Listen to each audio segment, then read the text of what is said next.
Welcome to 60 Second Civics, the daily podcast of the Center for Civic Education.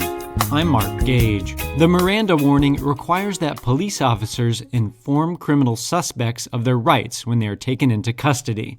If police neglect to do this and a defendant makes incriminating statements, the statements are excluded at trial. Some critics argue that the Miranda decision handcuffs police. Others believe the decision is inconsistent with principles of federalism because it interferes with state processes for fighting crime.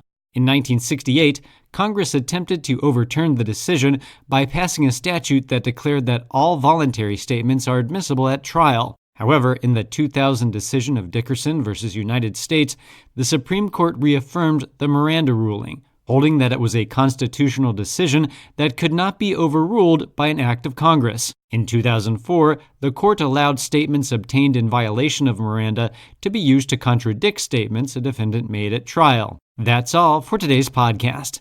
The show's theme song is Complacent by Cheryl B. Engelhardt. You can find Cheryl online at cbemusic.com. 60 Second Civics, where civic engagement only takes a minute.